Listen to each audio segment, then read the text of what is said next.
Hey everybody, thank you for being here today to join this with me. We're going to be doing some story time. I got some stuff that I want to talk to you about, and it's going to be really good. So anyway, before I get started, I want to have a word of prayer and just ask God to be blessed in everything that we do and everything that I do and say in spite of me, okay? Let's ask God to go with us. Dear Heavenly Father, thank you for this time for us to be together as a family in story time. I'm so thankful. I'm glad to be here.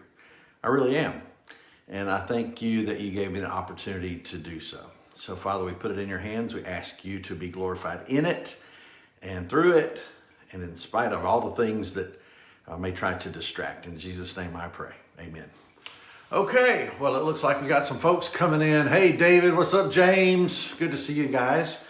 I have some stuff that I want to talk to you about today, and I think it's going to be fun. I hope you guys enjoy it, and I always do. But I mean, I'm the one telling the story, so I guess that would be why I enjoy it. So anyway, I hope that you guys enjoy it as much as I do. So it's good to see. What's up, Stetson? Gary, what's happening? Wow. Good to see you guys. I'm glad that you guys are here. Ed, what's happening, man? Thank you for joining us for this time together. Brooke, wow, you guys are coming in quick. Patrick, what's up, Patrick? Patrick is a cool guy. Thank you for being my friend, Patrick. And I know that it's probably weird to understand my southern slang and drawl as I speak. I'm doing okay, James. James asks how I'm doing. Manny, how you doing? Manny from Puerto Rico, good to have you with us. Laurie, good to have you. A big announcement, by the way. We are going to have, what's up, Jamie? We're going to have Glenn and Sherry Mancaruso is going to be joining us next week. I'm excited about that, so keep an eye out for that. We got one more normal full week of what's going on with our live chats and all that kind of stuff. So anyway, that's what's happening. Thank you. My wife is bringing me some coffee and my Starbucks mug. Thank you. I appreciate that. Is it Bob's Headbangers Brew Coffee? New Orleans. New Orleans coffee. I want Bob's. We're out. Oh, we're out of it. We got to order some. We need to order coffee. If you guys have not had Bob's coffee, you need to order some. Stuff is fantastic. Very, very good. All right. Yeah. Anyway, I don't know what I was saying, but it's good to have you guys here. I'm glad that you are joining me and being a part of what's going on. I can't believe you came back. Wow. Good to see you. Hey, Strider, what's up? Pamela, how are you? Sean, good to see you, brother. Oh, I was telling you about all the people speaking. Sean's going to be back. He's going to be another one speaking again for us. So, yeah, got lots of cool people coming back, and I have had the opportunity and what's up, TJ? The privilege of being able to call these folks and try to get them on schedule. Looking forward to having Michael Bloodgood back with us next week. Les Carlson's going to be with us. Lots and lots of good people. All those wise guys are coming back. We're thankful for that. So anyway, yeah, hope everybody's doing well too. And thank you for joining me and for being a part of what's going on here at Sanctuary International, where we love coffee and we love Jesus. We love Jesus more than we love coffee, but boy, coffee sure is good, right? Good stuff. Okay. So I do have some stuff that I want to talk to you about today. I hope that it's something that's very interesting. I would like to ask that if you start listening to the story, you go all the way to the end, because it'll make a whole lot more sense if you do. I'm not trying to be, hey, what's up, dude? I know you can't stay with me, Craig. It's good to see you. I can't believe you're here now. Go to sleep, dude. Scott, what's happening? John, how you doing? This is a story that I'm going to tell that you want to hear the whole thing. So if you can't hear all of it right now, come back and listen to it, because the ending is. I love to watch movies with a big twist ending, but the ending of this is not so much a twist so much as it is it's a blessing. It's such a blessing. Some stories are written down, and we have those stories that we can share and pass from person to person and generation to generation through books. But the story that I want to share with you is not written down. It's one that I have heard. It's one that's been passed down generation to generation around here where I live, and my family, and in the people that I know around these parts in the South. And so I'm going to tell you that story, and I hope that it blesses you. And it's not one you're going to find in a book. But before I do that, I wanted to show you a little bit of some of my stuff. I try to have people asking about my stuff all the time because I got all kind of crazy weird stuff. For instance, I have a Coke bottle. This is a Coke bottle for all you May the 4th be with you people. This is the thermal detonator Coke bottle that you can get at Galaxy's Edge. So that's kind of cool. I think that's neat. I wanted to show you a model of a roller coaster that I built. Now I'm really excited about this thing. It's a good almost 3 feet wide, over 4,000 pieces. It took a long time, several weeks to put this thing together. And what's up, David? Good to see you. Tiago, how are you? Yeah, it took a long time to put this together, and this is a fantastic metaphor for what I want to talk to you about. I wanted to share with you about some things, and this is a great way to share. And, I'm going to, I did a podcast called Heavy Metaphor. I don't know if you remember that or not, but I did a podcast called Heavy Metaphor, and it was object lessons. And in that podcast, I shared with you things, and I would show you, you're right, David, I would show you an object, and then I would take that object and I would make it bring up point biblically to what it is that we need to use and how to apply that to our life. I'm not going to be super deep with you this week. This is just, to me, this is just a blessing, and I hope that it blesses you as much as it's blessed me. But it's not the most deep of theological studies, but at the same time, I hope it's something that blesses you and that you're glad that you're here. What's up, Scott? How are you? I like your name, by the way. I want to talk to you about how our life is like a roller coaster. And I've got this one where I can turn it on, and it's going to make a little noise when I do, but I'll let you watch it go around. You can see it go.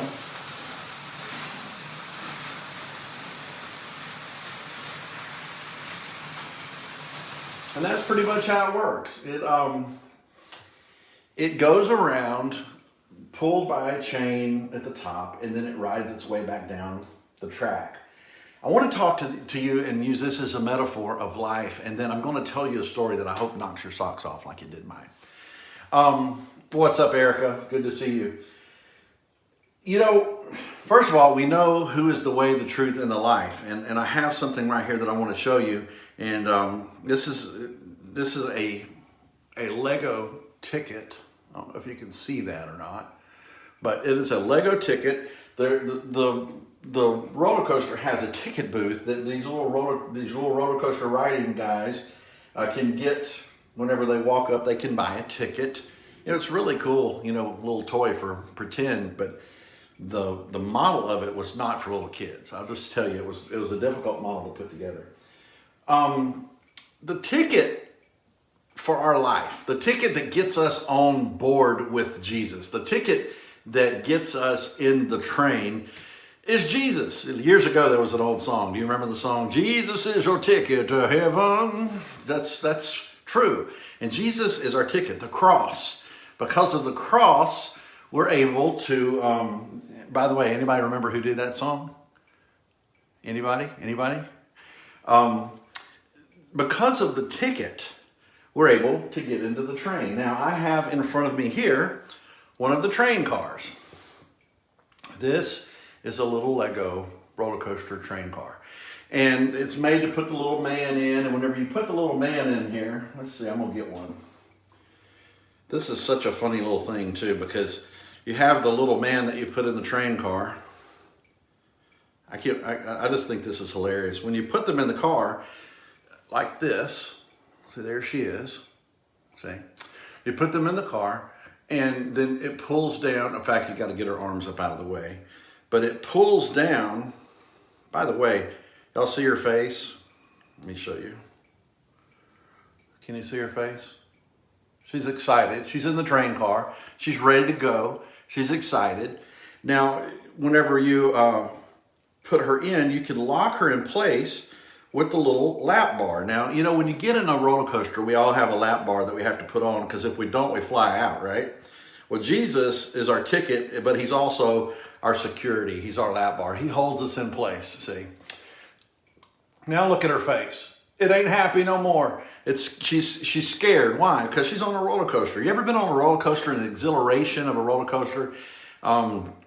It kind of takes over, and sometimes we have fear, and sometimes we have anxiety about the next hill that's coming, right?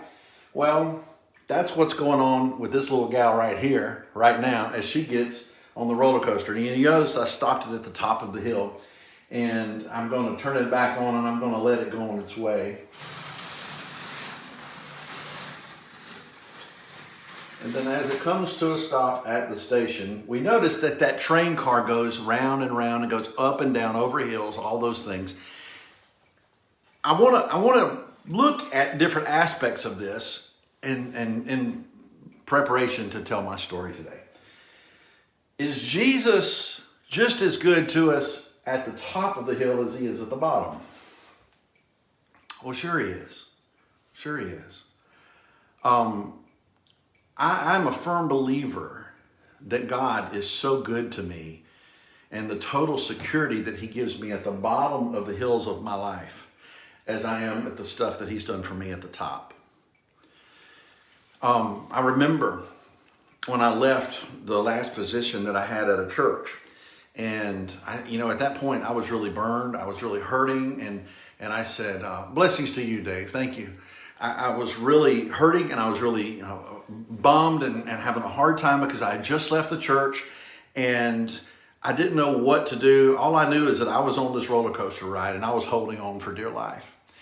And I just told God, I said, God, you've got to do something here because I don't know what to do. I'm in a place that I don't know what to do in my life. I left that church on a Friday. In fact, on a Sunday, some of the people got together and they we had a little fellowship of me and some of the kids and parents that I had worked with, and some of the adults in the church that meant a lot to me. And then I left on Sunday night and drove here, and I had no idea what was going to happen for sure on Monday morning. So Monday I got up and I started looking for a job. My job was to find a job. I didn't slack around for a month and just not do anything. I got straight busy because in order for us to survive, I had to be working, and that's why I'm praying so hard right now for people that are not working, because people, some of you that aren't a part of our culture here, many people, including myself in our culture here, live from payday to payday. We don't have a whole lot of money set aside in order to live for 6 months. We just don't have that kind of money. We have a little bit of savings, but man, for the most part, I live from one payday to the next. And I hold on for dear life until that payday gets here. So for all of you that are not working and need to be working and are missing a payday, I have been praying earnestly. I've been on my knees for you. And I'm thankful that God has allowed me to work. I'm working at a hardware store. But even a lot of people at the store that I work at, they're not able to work right now because of exposure and because of things going on. And I'm just praying a lot for you folks. So that's a little side note. If you ever wonder if anyone's praying for you, there's this ugly dude that lives down in the deep south that is praying for you. And I mean that. I really do. I've lost sleep and stayed up some nights praying for you. And I want you to know that. You need to know that. So that being said, I left the church, and the next morning I went looking for a job. In the first store that I walked into, I just walked into a store to see if I could work at this store. I immediately got a job, and I was so thankful that God provided that for me. Now, I have a friend on Facebook that was, he was homeless for a day, and God provided him a home. Isn't it amazing when God just instantly just gives us what we need? Bam! You're without a job, you're without a home, you don't know what you're going to do, and instantly, there it is, God provides it. But what happens whenever that would be one of these top parts of our life up here? That's the hilltop, right? What happens whenever we go down to the bottom of the hill, and we're, you're flying at breakneck speed toward the bottom, right? When you go over the hill, you don't come down slowly. You go over and you start flying down the hill of the roller coaster of your life, and you get to the bottom, and you're going at it so far that the gravity and the G-forces are pulling on your face. I love roller coasters, by the way, and to me, the more they go upside down, the more G-forces they have, the better I like them. Just saying. So, but when you get to the bottom of a hill and that G-force is pulling on you, it's trying to hold you down in the bottom of the hill. And when I'm a firm believer, I just believe that whenever God, as good as he is up here on the mountaintop, he is just as good in the bottom. He's just as good. He's just as real. He's just as tangible, even though he may not have given me what I need at that moment, like he did with that job, or at the top of the hill, whenever it just happens, just bam, we got it, Instant. We're sometimes in the wilderness. The children of Israel, think about that. They were at a position, they were up against the Red Sea, and they had an army behind them. They didn't know what they were going to do. And they were like, oh my gosh, here we are. What are we going to do? And Moses, being a man of faith and doing what God told him to do, raised the staff and gave God glory, and the waters parted. Instantly, he took care of their issue. Instantly, it was done. And they walked through on the top. They were on the hilltop. They were on the mountaintop. Even though they're at the bottom of the sea, they were at the mountaintop because, God gave us a way, and there's no excuse for it except God. I don't know how people make it in our world without God. I don't know how people make it in our world without a real and tangible, concrete faith. Whenever we think of faith, we don't always think of faith as being concrete. It's the evidence of things hoped for. So faith, we think of it as an ethereal, evanescent thing.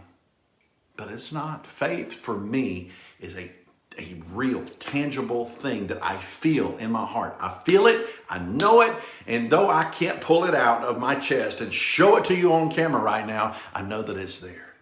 What's up, Eric? Thank you for joining today. Don, it's good to see you, brother. James.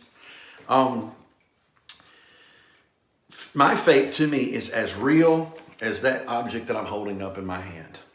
So whenever I say that I'm like this little gal on this roller coaster car, this Lego roller coaster set right here, I'm like this gal. I put my faith in Jesus, and I sit down and I pull the lap bar of Christ, the lap bar of the cross down over my shoulders and across my waist, and I belt myself in. I have done so with a real tangible faith. My faith to me is not, it's not pretend. It's not just hope for me. Hope and faith are two different words. My faith is real because I have seen what God does. I have felt what God does. I have experienced what God does. And I know that when I put my faith in God, I am doing something real. I'm doing something that matters, something that makes a difference in my life, but not only mine, but the lives of everyone around me. So, that being said, I believe that in the bottom down here, when I'm in the wilderness, because when the children of Israel came out of the Red Sea, where were they? They were in the wilderness for 40 years. Think about that for a minute. 40 years. They were in the wilderness for 40 years. Now, I complain and fuss because I have been in a place, and this is true, I've been in a place now where I have felt like I've been in the wilderness for about 10, maybe 12 years. I really do. I feel like God is trying to do something. God wants to do something, and I'm waiting on him to do something, and I just need him to go ahead and do it already. I'm available. I'm ready. I'm walking. I'm not just sitting here like a couch potato. I'm walking in his word. I'm walking in his light, waiting on him to do it, and he's not done it. He's not done it.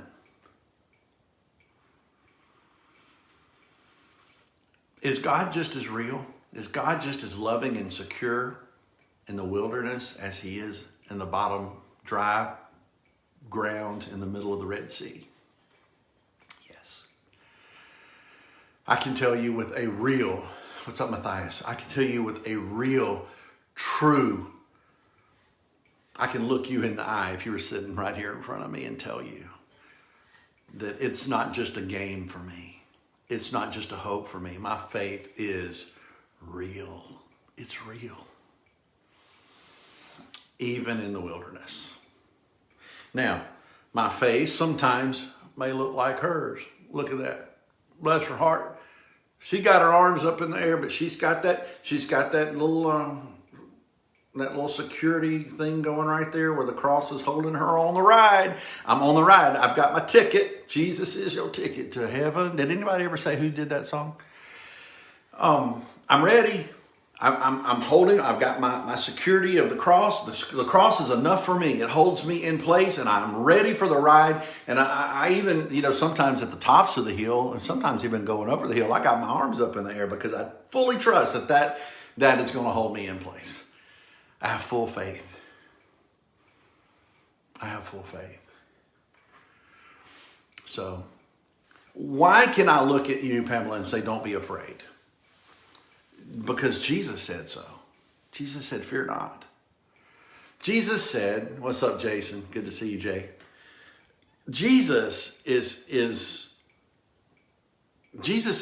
have no fear. I'm with you to the end of the age. So for the entire ride, he's with me to the end of the age. For the whole ride, Jesus is with me. So I don't have to fear. I don't have to fear. It is a commandment of God not to be afraid. Not to be afraid. So when I'm afraid, I think I'm defying what God says. Yeah. So anyway, we're going across this track of life. The track is already planned out. God has got his plan. I have total faith in the sovereignty of God and how good he is at the bottom of my hill. And I have total confidence in the depravity of who I am at the top. Have you thought about that for a minute? God is just as good at the bottom as I am bad at the top. I'm a bad, depraved person without God. If I did not have God holding me in place, would I stay in this car? Absolutely not. I have been born with a sin nature. I have been changed by the cross. The cross has changed me, and I've put my life in his hands, and now I'm following his plan for my life. And it goes uphill, it goes downhill, it goes around fast curves. It's got a lot of things going on. It goes through the Red Sea on dry ground, and it goes through the wilderness in dark, scary, shadow of death places. But I can do so because of the cross without any fear of evil. I don't have to be afraid. I can be in this wilderness and know that he is still God. At the top, mountaintop, I want to take credit for that sometimes. Look at me. Look at what I did. Look at how I've accomplished this. That's the depravity of who I am in the good times. God says, hold on to me and trust me even in the bad, right? The good times, he's holding me. You go over some hills too fast, you'll fly out. And that's the nature of who I am. The nature of who I am wants to fly out on the good times. I want to spread my wings and fly. My wings. My wings. It's not me. It's not me. It's not my ability. It's not my self-esteem. It's not my, and I'm all for loving yourself. Jesus says, love others like you love yourself. I'm all for that. I'm not saying not to love yourself. But I'm saying we are to love God first. And he is our security. Without him, I can do nothing. Without him, I am nothing. I am. I'm holding on for the ride. That ride has nothing to do with the person in that car. That ride has to do with the plan that was laid out of the ride. And the plan has been laid out for my life. The plan, you bet I can fly, Jamie. You get all this weight going over a hill too fast, I'll fly right out. If I'm not secure. You have to hold on, right? You got it, Jess. See, y'all are doing this for me now. See how you can take an example like this and it begins to take on a life of its own and show you how God works. Isn't that great? Did you know that there's even a little hat Down at the very bottom down here, I'm going to get it for you. There's a little hat. Check this out. A little bitty ball cap. And it's got a place that it snaps into on the bottom down there. Why? Because someone lost that ball cap going over the hill. So it's down there in the bottom. That's the little details they do with these models when they make them. Isn't that cool? How many times do we have, let's just have fun with this. We go over the hills and we're flying and we're holding on to Jesus. He's got us insecure and he begins to blow off all the stuff we don't need. The stuff that doesn't fit. That hat's too loose. It don't fit. He blows it off, right? The sin in our life, the things that are happening that we don't need, he begins to clean us up and blow us off. And, you know, and sometimes we want to take credit for it, but it's him. It's his plan. It's his ride. We're just holding on. We're holding on for the ride. Isn't that cool? How you can take things like this and use it to make neat points. That's my favorite way of teaching. I love it because I'm a visual learner. And I love that. There's another one. Right here, you can't really see it, but right here, there is a camera. And that camera is taking the picture of the people going over so that they have a photo at the end of the ride. See? There's a little photo booth over here. And they can go over there and they can post a picture. Or they can buy a picture. Isn't that cool? Think about that for a minute. Think about that. I don't have any hair to hold the hat on my head. There you go, Sean. I hear you. Believe it or not, I've shaved my head bald too. I've done everything you can imagine with your hair. It's the first time I've ever had hair long like this long. So anyway, I chase rabbits. Yeah. So what can we say the camera is? What can we say that the camera is of whatever these hills are that take the picture of the car as it goes over, of that face that she's making when she's going over the hill? What can we say that is?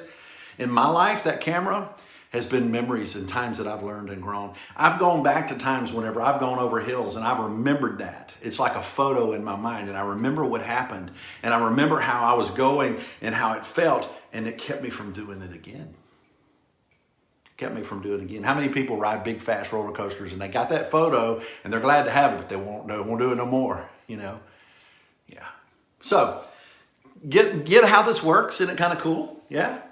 All right, so we're going up and down. We're going around the curves. We're going around doing all the things, but finally, at the end of the ride, this little train comes riding back up to the station. I love that. I love that. Matthew 25:23. Anybody know what Matthew 25:23 says?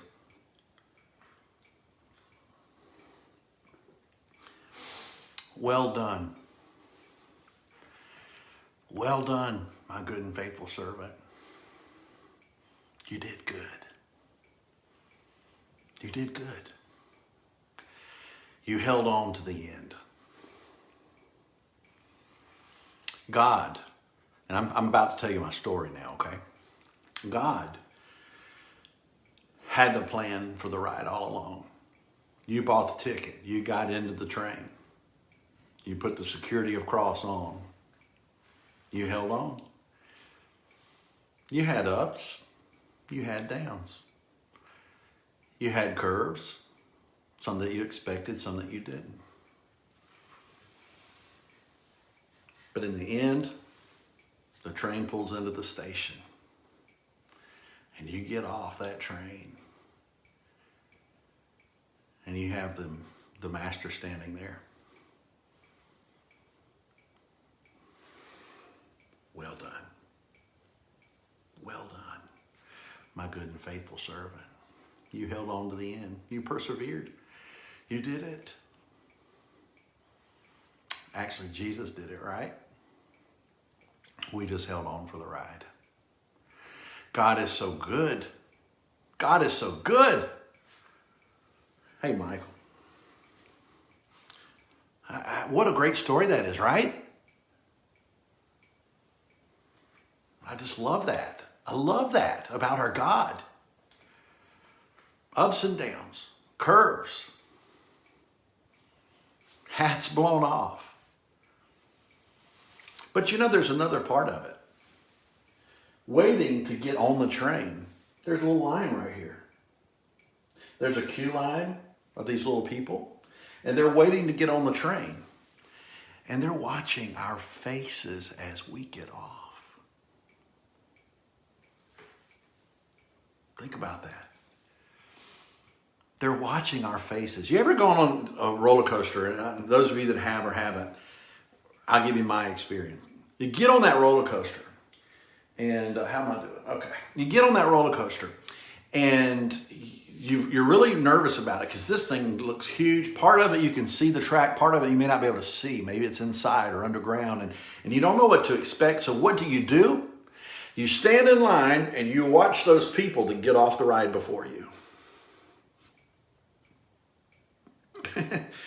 If you see their hair all messed up, you pull your hair back and put it in a ponytail. If you see them, they left with a cap, they come back without one, you take your hat off, you stick it in your pocket. You watch the people that rode before you. What's up, Amanda? Those people that rode before you give you an inkling of what to expect as you ride.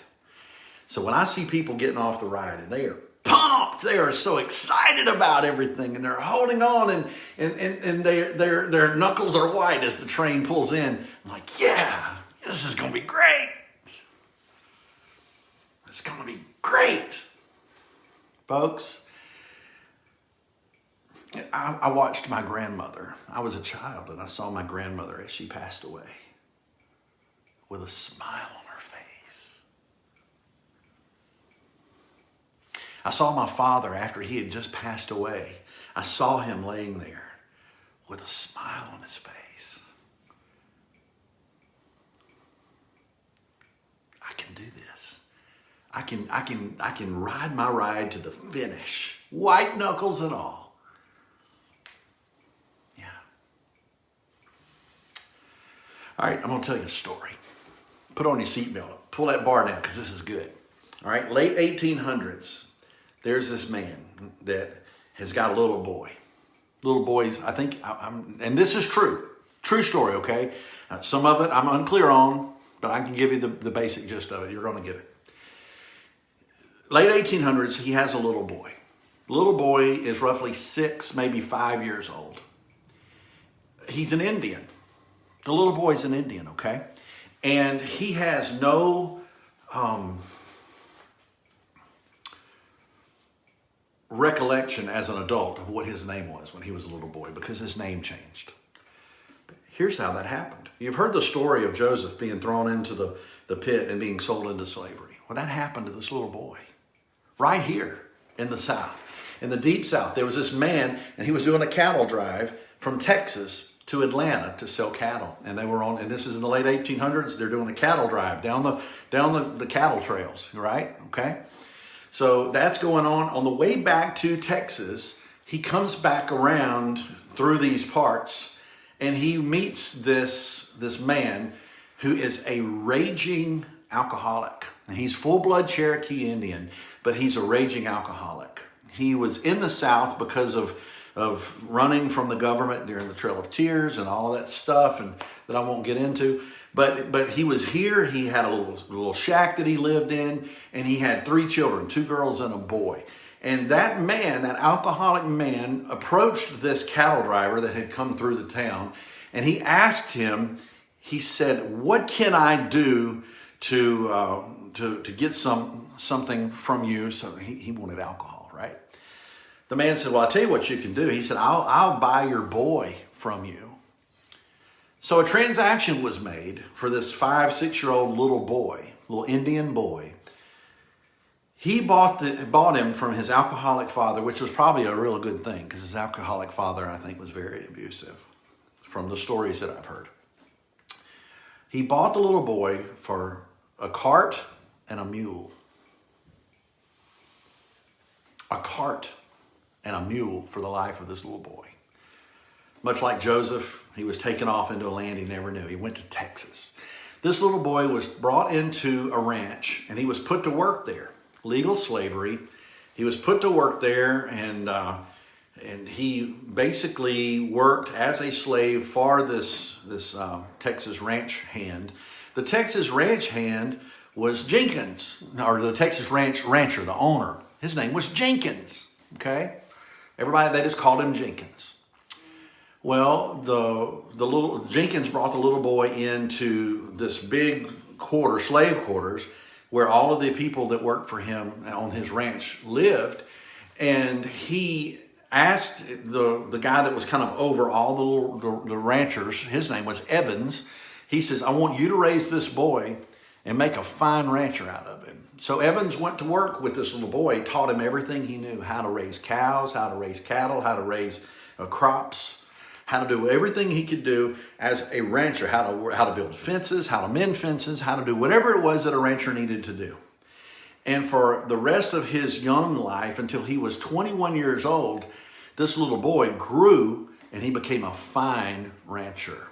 He earned the respect of not only Evans, but also of Jenkins. And Jenkins paid him well and allowed him to buy his freedom. He was a slave, but he allowed the slave to buy his freedom.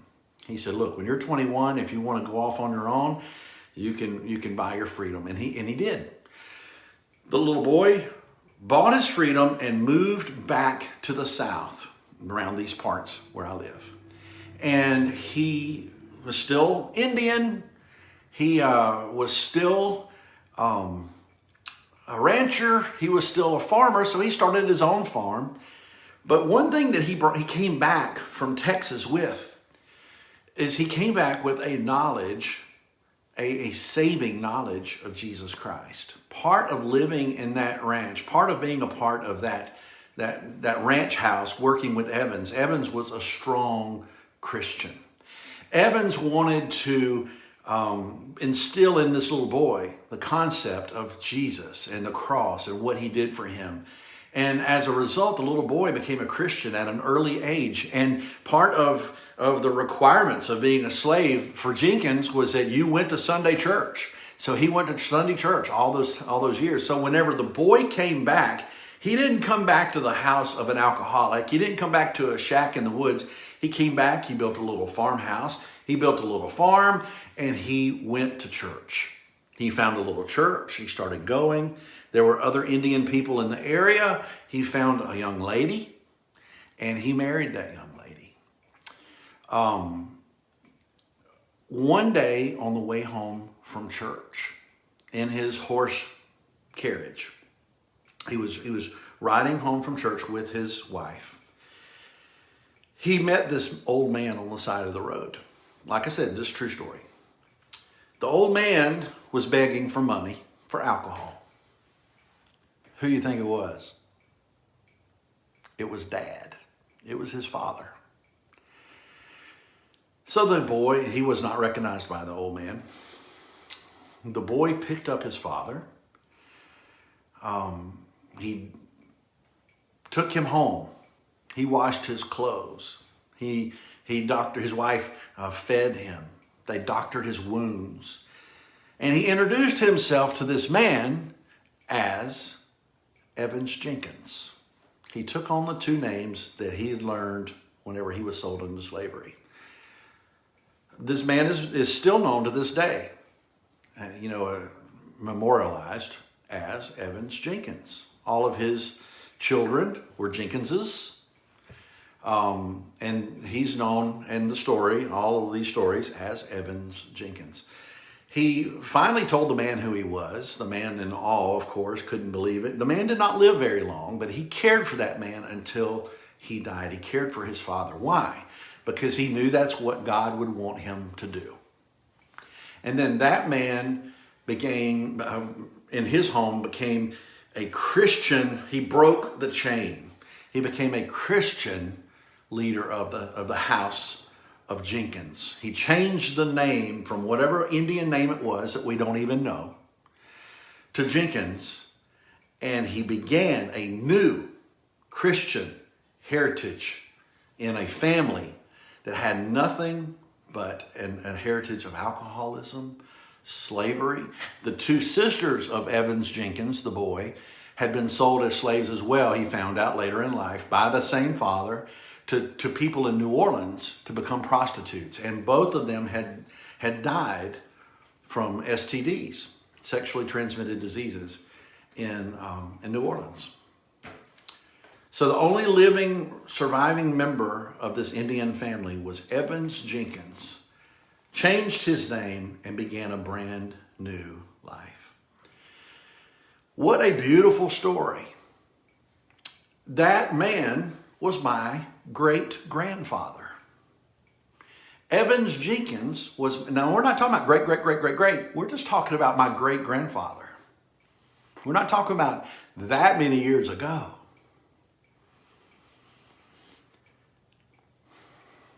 Think about that for a minute. Today, I'm a Christian man.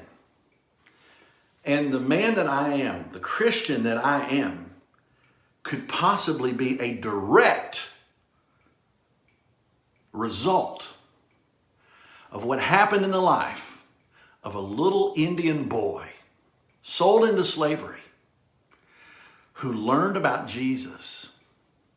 And as you think about Evans Jenkins, he gets on the ride when he's sold into slavery, and he's taken straight up that hill, that lift hill, and thrown into life as a little boy that had no idea about anything.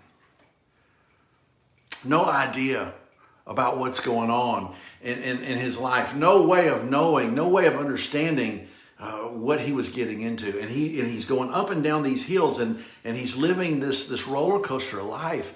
But what he did not know, he still, this has been years and years and years ago. He had no way of knowing that what happened to him and all those years ago as a little boy has directly changed and resulted in what's happening with you today.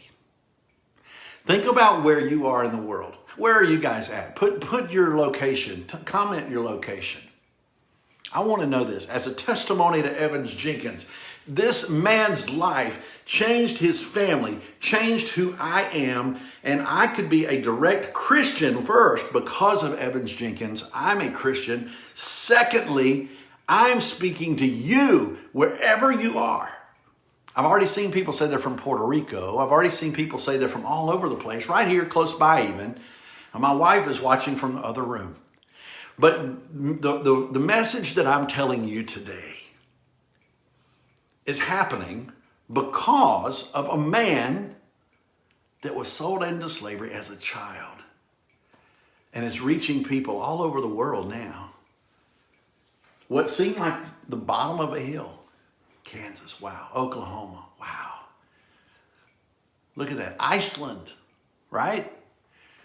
What happened at the bottom of a hill would have seemed like the worst drop off of any roller coaster ever. The life is in a place where, New Mexico, it's in a place where we don't know why this is happening. And I've cried out to God. Puerto Rico, I've cried out to God and said, God, why am I in this wilderness? Why won't you do something? Why won't you change something? Why won't you make a decision? Why won't you help me get this done? I'm in the wilderness. I'm afraid. I'm alone. I'm cold. I'm scared. What do I do? And we begin to, Indiana, I see it. We begin to question everything about God. I wonder if that little boy had questions. I wonder if he had fear. I wonder if he had pain and issues that he didn't understand too. You think? I think so. I think if I were that little boy, I would have. Yeah. But because of what happened to him, God used it. Fairhope, Alabama. Wow, Strider. God used it to make a difference in lives all over the world.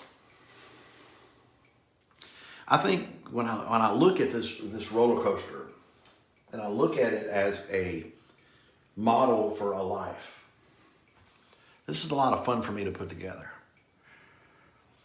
I think we should start looking for the fun in our life as well. Not be so focused on the fear. Not be so focused on the anxiety of going over the next hill, because the next hill's coming. The next hill's coming. And y'all have heard me say this over and over and over, but I will say it again. It doesn't matter how many hills we go over. It doesn't matter how many curves we go around and it cracks our neck. We're going to eventually pull into the station. Worst case scenario is heaven. Worst case scenario is heaven. And I hope, one last metaphor from this. I hope that whoever's behind me on their train, I hope that whoever is watching my face as I pull into the station, that something I've said, something I've done has made it easier for them. I hope that when people see me pull into the station, that I do so in such a way and that I've lived such a life that I'm not considered a tragedy, because I'm not. My life is not a tragedy. People pay good money to ride a roller coaster. Why? Because it's exhilarating. It's fun. Not everybody likes it. Not everybody likes it. That's okay. But y'all, life is wonderful. Life is good. God is good to us, and He wants us to live an abundant life. And the two things that I want to happen at the end of it, the two things I want to happen as my life pulls into the station. One, I want the ones observing, the ones that have watched these podcasts, the ones that have gone back and seen the hundreds of podcasts that's on the YouTube page that we've done, the ones that have seen all the things where I've tried to help and talk and encourage, and all the people that have observed my ride. I want to see them more excited about theirs because they've seen mine. And two, I want God to stand up and look at me as I'm getting off that ride, as I'm sitting there in the station and that lift bar is coming up, the cross is lifting, death and all that stuff is coming off. And Him look at me and He say, well done, good and faithful servant, well done. We did it. We did it. He's given me heaven and I want to give others heaven. That's what I want. That's my prayer for my life. This is a good ride. What a crazy ride it is. But I'm going to hold on for it. It's a good ride.